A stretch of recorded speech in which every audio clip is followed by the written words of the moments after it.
from the heart of where innovation, money, and power collide. In Silicon Valley and beyond, this is Bloomberg Technology with Emily Chang.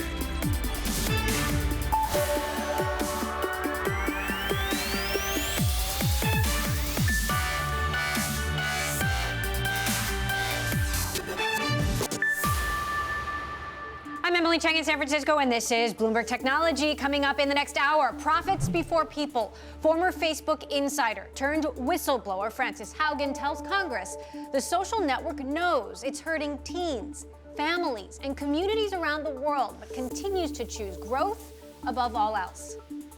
Plus, the social network reacts. Facebook Vice President of Content Policy, Monica Bickert, joins us live. We'll ask her to respond to Haugen's disturbing allegations.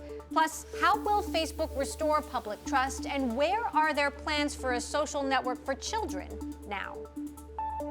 And even on the back of a massive outage that wiped Facebook, Instagram, and WhatsApp off the internet for several hours, Facebook shares rebound with the rest of the market. Are we seeing just a blip in tech stocks or the beginning of a long-term correction? Let's go first to the market rebound and bring in our Ed Ludlow. Ed, it doesn't look like a tech rally that's dying, to me, at least not today. No, a complete reversal from what we saw Monday. The Nasdaq 100 up by around 1.4%, biggest gain since August. And you can see what's happened over the last 2 days. A massive sell-off Monday, a recovery on Tuesday. 82 out of the 100 stocks on the Nasdaq 100 in positive territory. The concern that we had was that a big fall, even a technical correction in tech stocks, would mean broader trouble for equity markets. Come with me into my Bloomberg terminal very quickly, and you can see what I'm talking about. Tech has such an outsized influence on the broader equity market. You see their tech and communications sectors weighting in terms of the total market cap of the S&P 500. That is what we are watching for, but it seems like if we are going to get a correction, we're going to be holding for the time being. Come back to me in the studio. Let's talk about Bitcoin very quickly. Breaching the $51,000 mark on Tuesday. Bank of America strategists out with a note saying that Bitcoin is simply, quote, too large to ignore, and that skeptics might be surprised by the opportunity that lays in the cryptocurrency. This is a 1-month chart. You can see the rebound that we've had since the beginning of October. And really interesting to see that from Bitcoin, especially given that all the concern is out there from regulation and discussions on Capitol Hill. Finally, some of the stock movers, really interesting in the equity market, specific names that are on the move. You've got Netflix up by 5%, really strong performance on Tuesday. Cowen did a survey of 2,500 people who basically agree that Netflix has the best content. You guys watching Squid Games? Watching Squid Games? Watching Squid Games. Pretty good. Facebook, as you said, buoyant, up 2% despite all of the focus right now on that whistleblower and the outage, but managing to catch a bid. And very quickly, two stocks that lagged on Tuesday, Zoom and Booking Holdings. Two different sides of the stay-at-home or reopening trade, but it was interesting to see them among the few stocks that were down on Tuesday. Emily. All right, Ed, thanks so much. I want to get to Facebook again now. A climax on Capitol Hill. The whistleblower who sparked a series of damaging stories about Facebook testifies before the Senate, making a series of dramatic and disturbing allegations. They can't protect us from the harms that they know exist in their own system, because it is causing teenagers to be exposed to more anorexia content. It is pulling families apart. And in places like Ethiopia, it's literally fanning ethnic violence. Joining me now to respond, Facebook's Vice President of Content Policy, Monica Bickert. Monica, thank you for taking the time to join us today. Look, the allegations that Frances Haugen made were many, but they had one unifying theme, that Facebook chooses profit over people. How do you respond to that? That is not true, and I can tell you I've been at this company for 9 years. My background's in child safety and law enforcement. I was a criminal prosecutor for a decade before I came here. I wouldn't be at this company as long as I have been if this company didn't prioritize safety.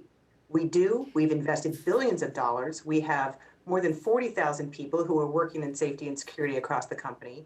And unlike the former employee, she, by her own admission, didn't work on these issues. She didn't work on youth safety. She didn't work on the subjects of the documents that she stole. I do work on them. And so I'm very proud of the work we've done, and this company does prioritize safety. So the question then becomes, what other trade-offs are you willing to make to choose, to choose safety over growth and over profit? For example, would you be willing to give up engagement-based ranking? Well, Emily, let me explain quickly how the ranking works, because again, there have been a lot of mischaracterizations out there.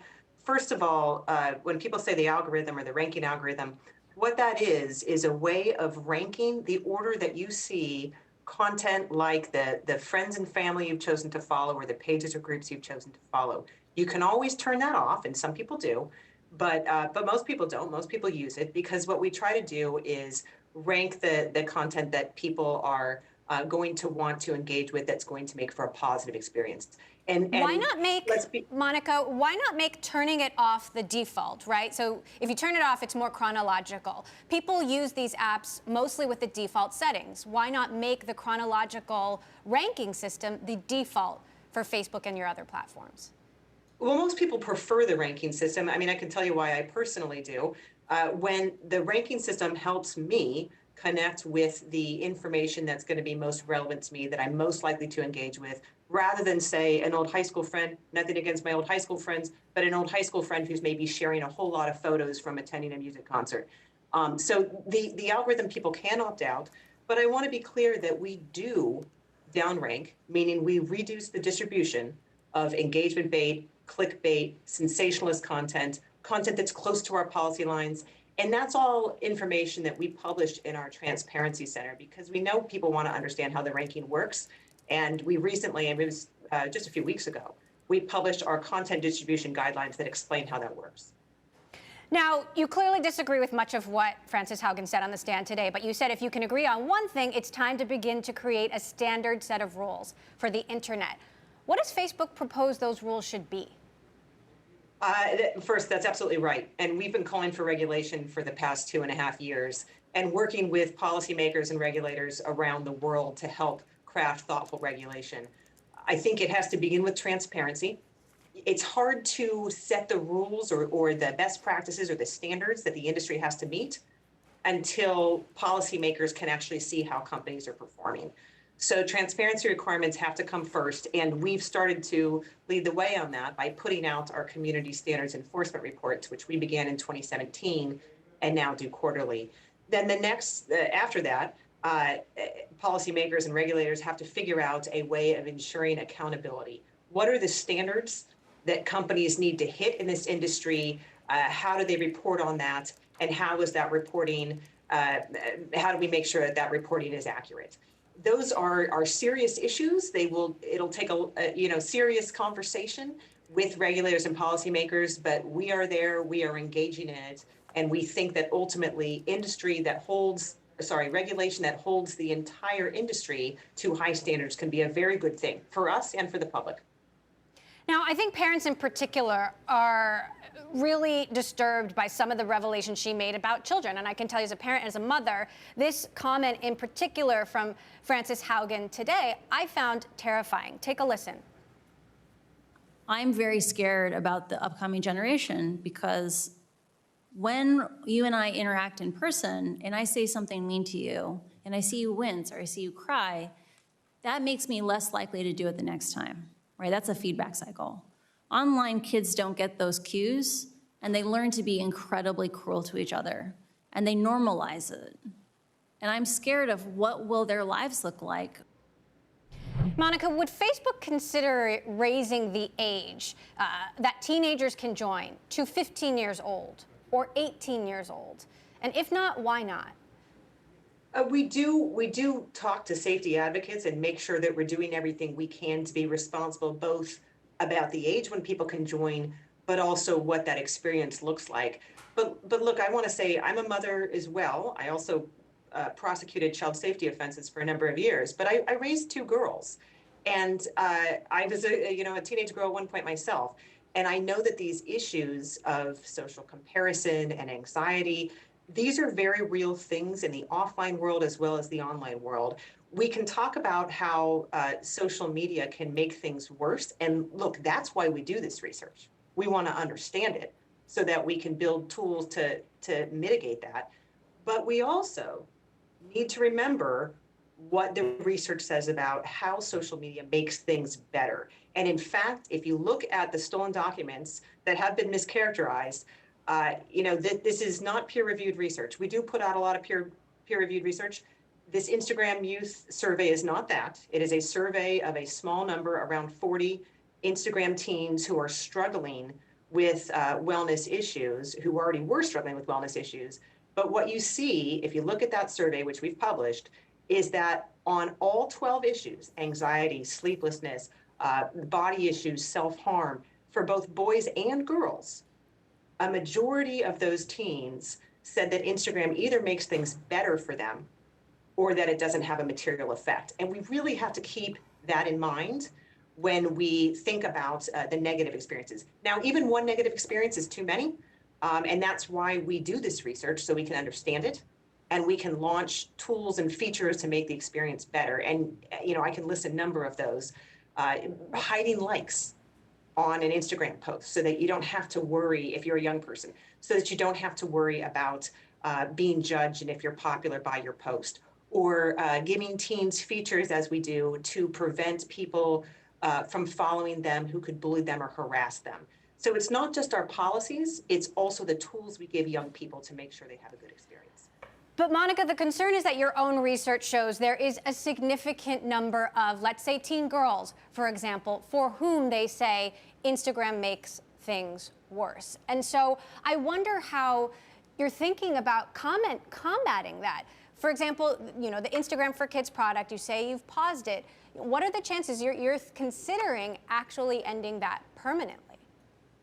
Emily, we've paused that because we want to continue to engage with the real experts in the safety space. And that's something we do on a regular basis. Those experts have, by the way, some of them we've hired into our company, but we continue to work with those safety partners because they help us craft the thoughtful approach that we have. And we'll continue to do that. We'll continue to get better. But again, people have bad experiences offline and online, and we want to understand that and we want to get better. But if you look at the Instagram survey that is being mischaracterized, by this former employee, what this research says, what this survey says, is that the majority of teens either find that Instagram makes these issues better for them or it doesn't have an effect. If you look at, for instance, anxiety, more teens say that Instagram makes things better for them than that it makes things worse. We published those survey results, so that's something that people can go take a look at and see for themselves. What about the mistakes? Frances Haugen talked about this idea of moral bankruptcy and called on Facebook to admit the mistakes it's made, to admit, to take responsibility on some of these matters. I mean, are there any issues here that Facebook would be willing to take more responsibility for? Well, look, I'm the first person to say that we're not perfect in our enforcement of our policies, and there's always more we can learn and more that we can do. I think we've shown how serious we are about that in the level of investment that we've made, billions of dollars, tens of thousands of people, all these partnerships with hundreds of researchers and safety partners around the world to try to get better. But I also think that this is a company that has been a leader on safety issues. When I first joined the company, we were already helping to lead the industry on child safety. In more recent years, that has grown to include the approach to terrorist organizations, the approach to influence operations. We've been a leader in this space and in the transparency about these safety efforts for years. Mark Zuckerberg has been vocal on some of the Facebook scandals and controversies in the past. We really haven't heard much from him since the Wall Street Journal started publishing these stories. How vocal has he been internally? How involved is he in the response and dealing with the reaction that Facebook is getting in Washington?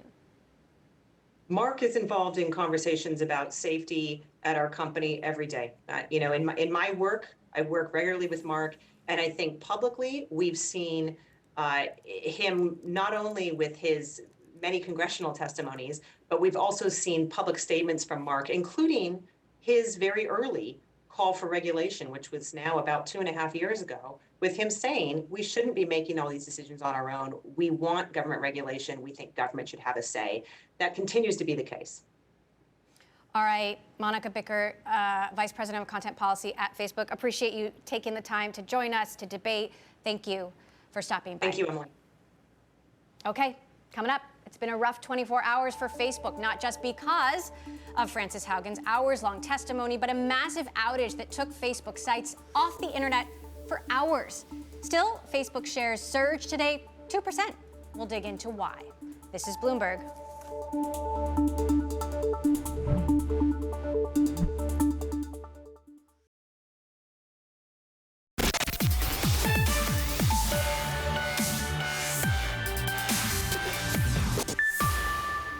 Do you believe that they're actually going to discontinue Instagram Kids, or are they just waiting for the dust to settle? I would be sincerely surprised if they do not continue working on Instagram Kids, and I would be amazed if a year from now we don't have this conversation again. Why? Facebook understands that if they want to continue to grow, they have to find new users. They have to make sure that the next generation is just as engaged with Instagram as the current one. And the way they'll do that is by making sure that children establish habits before they have good self-regulation. By hooking kids. By hooking kids. That was Facebook whistleblower Frances Haugen talking about the likelihood the social network will restart its work on Instagram for kids. Let's get straight to Mark Mahaney now of Evercore ISI, who recently came out with a note titled Social Butterflies, which surveyed social media users to gauge usage trends. And of course, Mark, I know you were listening to that interview with Facebook executive Monica Bicker earlier. You heard her answer to the Instagram for Kids question. It doesn't sound like they're going to stop that plan permanently. But certainly Facebook is under a lot of scrutiny and a lot of pressure today. What did you make of her response? Well, looks like Facebook has taken the gloves off. They are responding in detail. To their credit, to Facebook's credit, there were 2 detailed surveys that they did on the impact of Instagram on teenagers, and they disclosed both of them. So I went through those PowerPoint presentations. I thought they were pretty impressive in the depth that they looked at all the different, those 11 different social issues that teens, young adults, boys and girls in this country deal with. So I give them credit for releasing the results, and I give them credit for studying it. I wonder how many other media outlets have really done that kind of detailed work on the impact they have on teens. That said, yes, and I do think to Facebook's point, I will give them credit on one thing else too. I think that the takeaway that Instagram is toxic for teenagers and teenage girls, I don't think that's in the survey results. But for a portion of teenagers, for those who come in with pre-existing conditions is not the right term, but for those who come in with social anxiety, in some ways, Instagram can definitely worsen that. I think that's a clear takeaway from the findings. And so, Facebook needs to step up a little bit more. I know they've done stuff in the past, but they've got to step up. They're obviously a very powerful platform. There's probably more they can do, and I'm glad they're studying the issue, and they should be more aggressive about finding improvements and putting them out there, because this is such a widely used media platform by all teenagers. You have been a guest on this show for years, Mark, and time and again we have talked about these Facebook controversies and scandals, and the stock has continued to go up, and it went up again today. Do you think that has to do with the broader tech rally, or do you think Facebook is going to defy public sentiment once again and continue to rise? Well, I think it'll continue to rise. And Emily, you and I, this is the 3rd major crisis I think we've looked at with Facebook over the last 4 years. There was Cambridge Analytica, which came out hard and fast and furious in the spring of 2018. Last year, there was the brand controversy in the wake of civil unrest in the U.S. and where ads were being shown that had led to something of a boycott. And then this issue has come up. So this is the 3rd time. And I think investors, I do think that investors look at this, and if you look at the documentation, it isn't as black and white as it's sometimes been portrayed. There's a lot of nuance in the results. Then I think also a lot of investors, including myself, realize there's actually a lot of good to social media in terms of being able to connect, stay in close touch with friends and family. I think that there's a lot of I think there's a lot of benefit to social media, and I don't think I'm that much of an outlier in saying that. And that's why this Instagram and Facebook have always skewed very high in terms of popularity and usage amongst U.S. internet users. I think a lot of investors realize that if the controversy causes usage and user growth to turn around, to go down, investors would be worried about that. But it hasn't in the past, despite this third controversy. And because of that, advertisers aren't leaving the platform either. So investors will stick with them. There's so much to talk about when it comes to Facebook. We haven't even talked about the hours-long outage that took all of its properties off the map yesterday. Facebook saying this doesn't appear to be the result of anything nefarious or a hack, but does it at all concern you that a platform that large, multiple platforms that large, could disappear from the internet in a second? Yes, I would call that a black eye. Okay, maybe there's not internal bleeding, but that's a black eye. I think I got my medical terms right there. And this is, and it obviously highlighted just how much society and how many people really rely on WhatsApp, on Facebook Messenger, Facebook and Instagram to get through their normal day. And also, by the way, highlighted because there was a surge in use of other messaging applications that there's actually a fair amount of competition out there. And so, the longer WhatsApp was was not working, the more that people switched over to other messaging networks and they can find them super quick. Anyway, yeah, it's a technical issue. You wouldn't expect that from a company like Facebook, but you got it yesterday. All right, Mark Mahaney, always good to have you. So much more to talk about here. We'll continue to debate this for years to come. Mark Mahaney of Evercore ISI. Much more on Bloomberg Technology when we return. Stay with us. This is Bloomberg.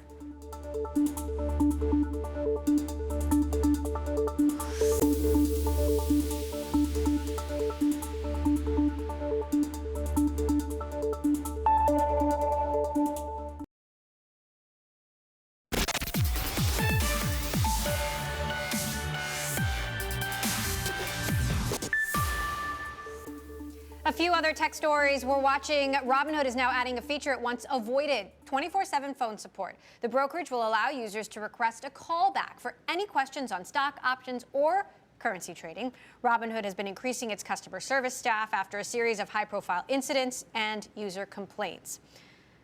Meantime, Tesla has been ordered to pay $137 million in damages after a jury found the car maker turned a blind eye to racism in the workplace. A black former contract worker accused the car maker of subjecting him to a racially hostile environment at the plant in Fremont, California. The award is among the most significant verdicts of its kind. Tesla has told employees in an email that the company is not the same now as it was when that worker was harassed. And coming up, supply problems could be about to get worse. Labor shortages are causing choke points at U.S. ports and stretching lead times for manufacturers, all ahead of a spike in demand leading into the holidays. We're going to look into the numbers and if companies will be able to keep it up. Next, this is Bloomberg.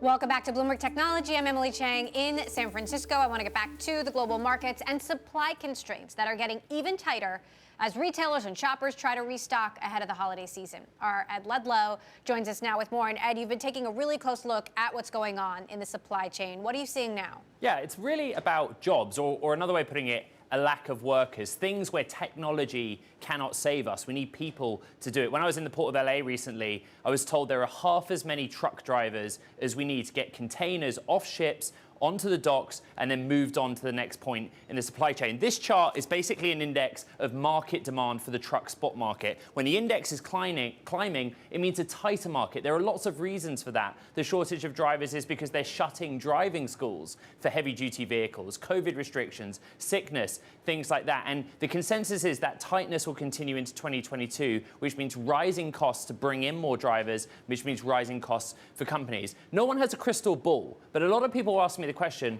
why didn't we see this coming? So if we bring up the next chart, that's a really good question because the gap between job openings, which is the orange line, and the number of hires that are being made, the white line, has been widening for months. In fact, it's been widening since July of 2020 after we got over that initial shock of the pandemic. This is not new, even though this data is 2 months dated as of 2 months ago. But why have we are so surprised by this? And the question might be in the sense of urgency that employers have. The final chart kind of illustrates that. This is data up until October 3rd, which shows the percentage of job postings which are listed as urgent. For that 7-day period, it was 10.2%. But in the same period a year ago, less than 1%. Employers are desperately trying to bring workers in because, as you say, we're restocking ahead of a busy holiday season. We don't want to be left in a situation where there aren't things on shelves. But one number that's not on this chart, the number of workers seeking jobs has fallen by 2 percentage points. There's simply not the workforce out there, which is a bit of a headache when you're preparing for the holiday season. Emily. Okay, well, it looks like it's going to be an eventful holiday season ahead. Ed, thank you. For more on the global supply deadlock and the role that chips are or are not playing in it, we're joined now by Renee James, CEO of Ampere Computing and former longtime Intel executive. Renee, great to have you back with us. From your vantage point, what is the latest on the chip shortage? How much longer does it last, and when does it finally let up? Thanks, Emily, for having me back on. I wish that we knew. I think it really is going to depend on which part of the business you're in. Each part of, not all chips are the same.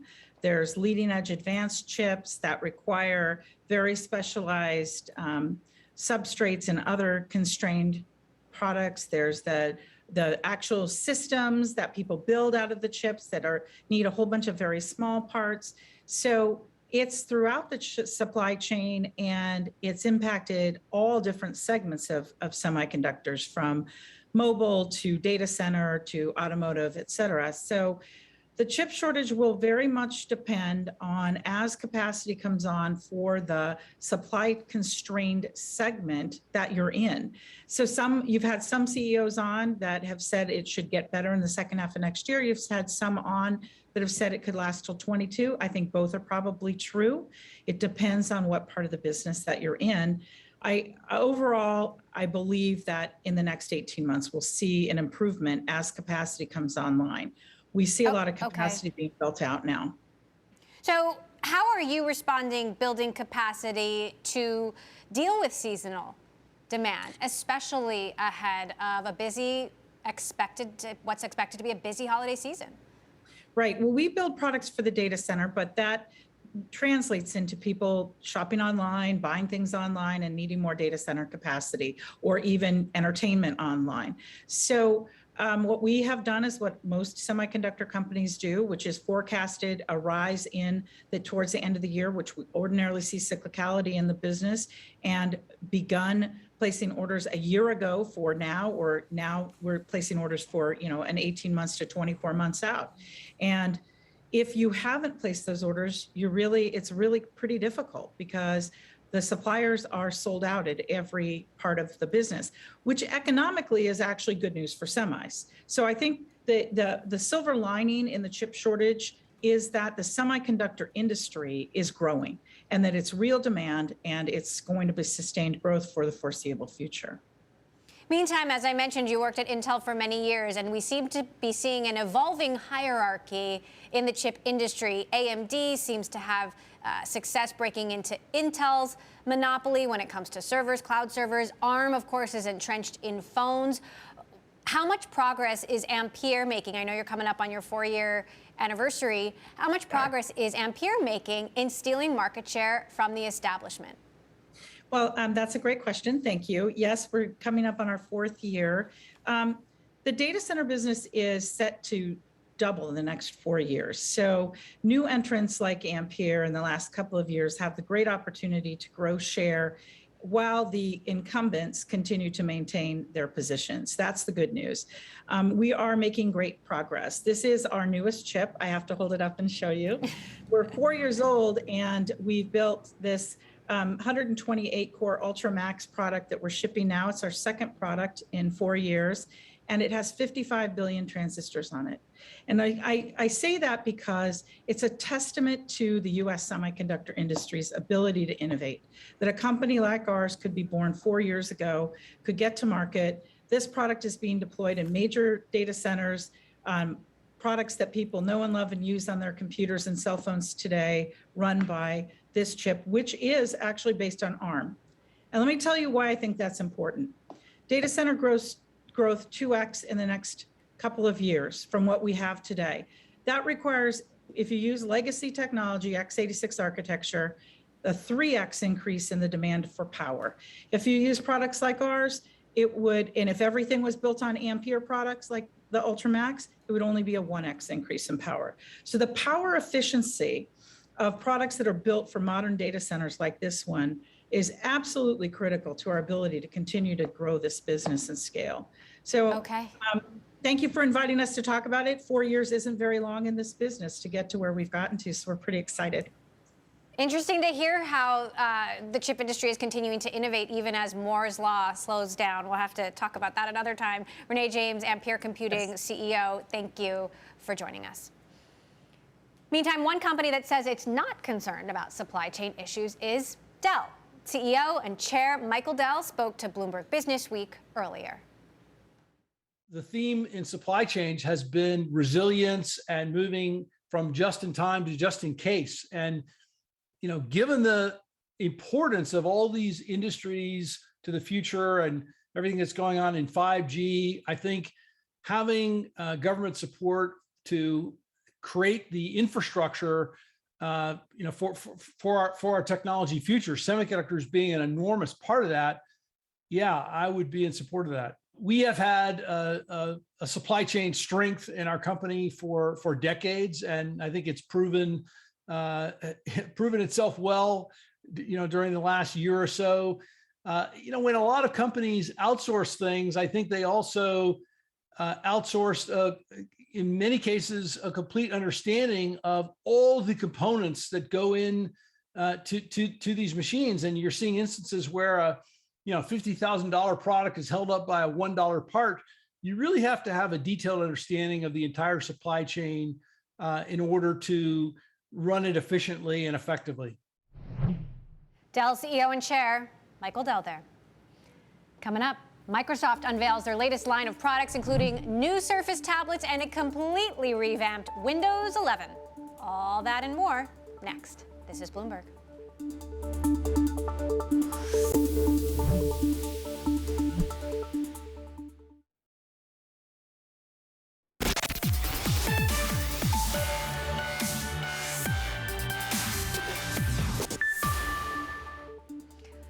Well, after months of testing, Microsoft is ready to roll out Windows 11 to mainstream users. It will give your computer a fresh new look, they say, some new ways to multitask and a few performance enhancements for gaming as well. Microsoft Corporate Vice President for Modern Life, Search and Devices, Yusuf Mehdi, joins us now. Yusuf, great to have you back with us. Whole new lineup of devices and software today. Talk to us about the unifying strategy behind them. Yeah, thanks, Emily. It's great to be here with you as well. We're excited on probably one of the big day for us here at Microsoft, where what we feel is an ushering in of a new era for the PC that's defined by a more personal computing experience, more apps and devices than ever on the platform, and more choice for developers and creators. And we're excited about that. The idea really is all around how we empower productivity and inspire people's creativity. That's really the big theme with Windows 11. The new App Store doesn't force developers to pay you for in-app purchases. So, of course, in the context of Apple versus Epic, why take this approach? Well, the big thing that we're trying to do, what we've always wanted to do with Windows 11, is we want to have the best platform for apps. And with this release of Windows 11, we have three big things that I'm excited about. First is, for the first time ever, we're going to bring Android apps to the platform. So imagine being able to be in your flow on the PC and now be able to call an Uber or order DoorDash right off your PC or send a text message. Second is what you talked about, new policies, so that people who want to create apps can keep all of their profits. So you'll see things like the Epic Game Store, like the Amazon Store within our store. That's a first compared to most stores. And lastly, a whole new store with all new experiences, all sorts of new apps. It's going to be a great win for people. A Microsoft executive, one of your colleagues, testified in the Apple Epic case, and I'm curious, are you satisfied with the judge's ruling? She ruled mostly in favor of Apple, except on that one count involving steering. For us, I think, again, we can only control the products that we're building. That's sort of why I put my focus on it. I think we're happy about the ability to build a great store on Windows. And then for Xbox and for our stores there's many ways we want to try and get those games out to people. And the more that we can do that, we think that's just good for the industry. What are you seeing in terms of the impact of the chip crunch and how that'll affect your products, these products and other products coming out, especially over the holiday season? Yeah, that's a great question. I mean, we're in a sort of an unbelievable time. Demand for PCs is at an all-time high, and COVID and remote work and remote learning has really made the reminder that the PC is central in people's lives. Because of that, we're going to see a lot more demand than we will have supply. So we're doing probably what I think is the greatest mobilization of the PC ecosystem that I have seen across chip makers, device builders, even software makers. And we're doing everything we can to make sure that we can get great PCs on the shelves for people to get to. The other part we'll do is if you can't get a brand new Windows 11 PC, we're going to provide a free upgrade. So your current Windows 10 PC, the vast majority of PCs in the last 3 to 4 years, we're going to upgrade those for free as well. Okay. Yusuf Mehdi, Microsoft Corporate Vice President, thank you, as always, for joining us and giving the rundown of the big day.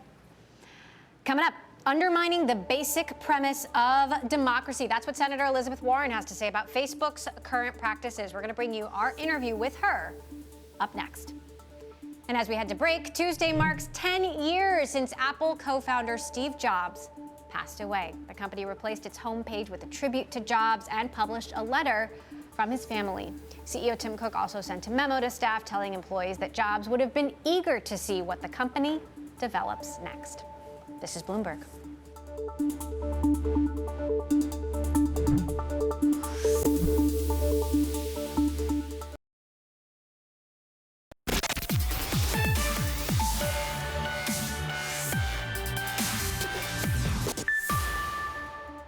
Senator Elizabeth Warren has been very vocal about breaking up big monopolies, whether it be in tech or finance. My colleague David Weston caught up with Senator Warren a short time ago and talked to her about everything from Facebook and the testimony on Capitol Hill today to crypto. Take a listen.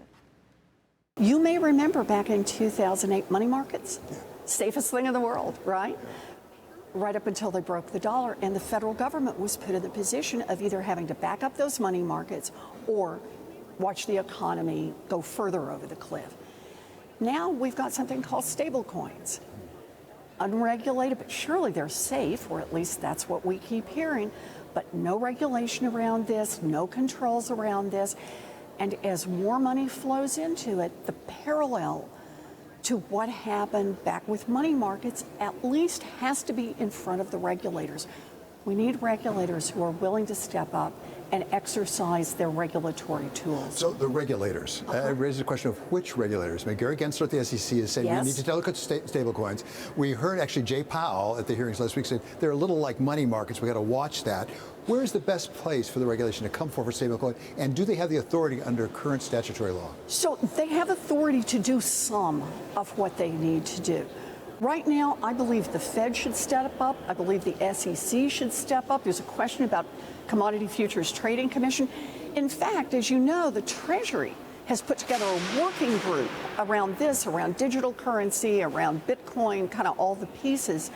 I also think the Consumer Financial Protection Bureau should be in there because of the risk that trading on unregulated markets can pose to individual consumers.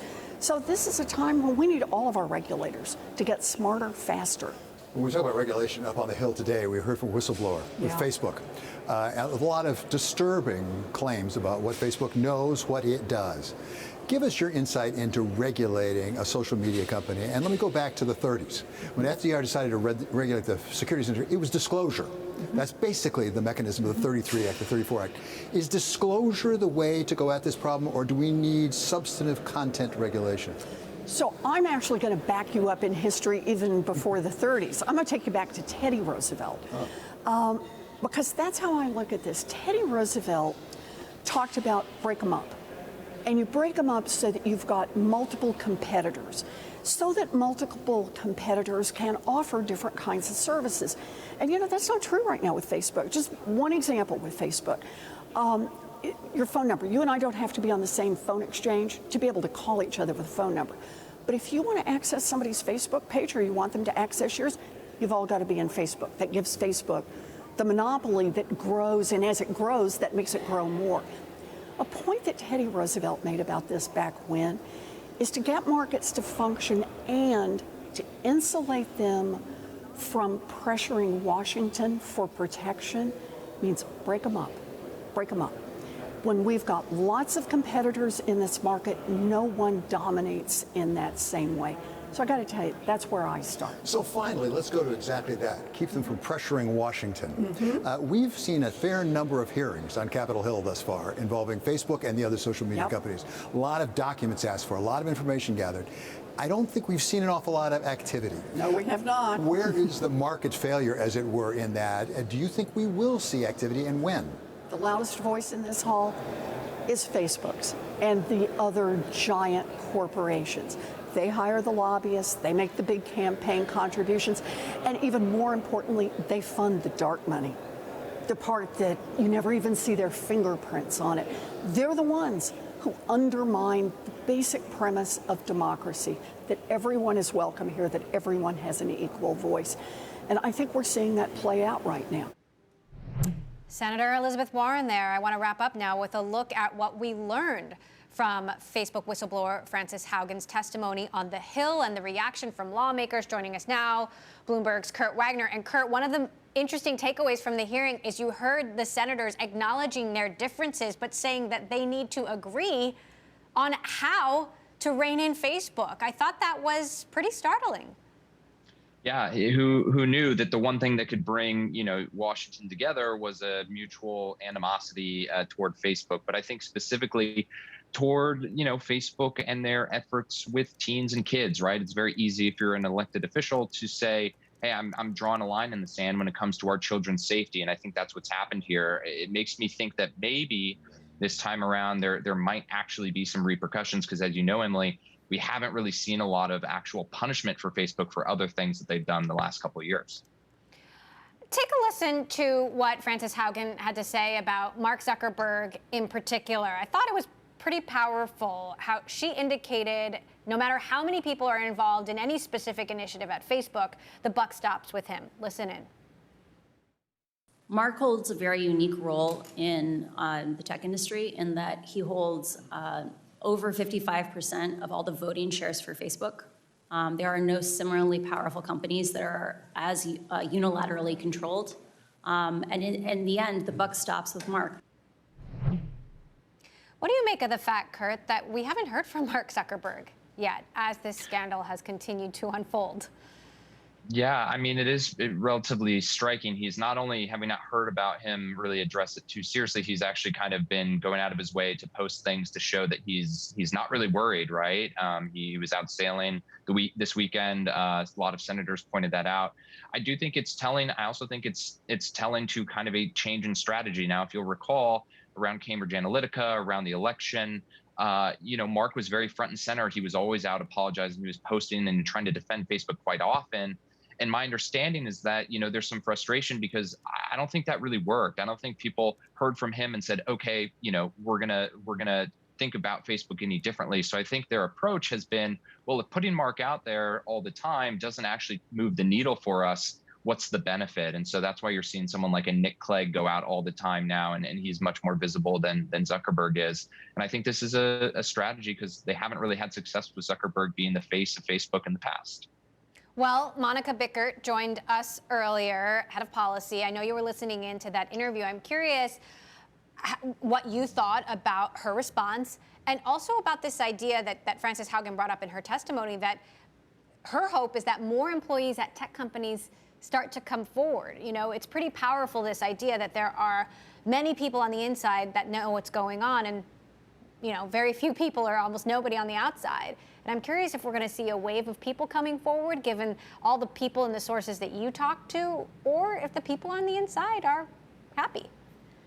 Well, I think people are already coming forward. Clearly, we've seen that over the last couple of years.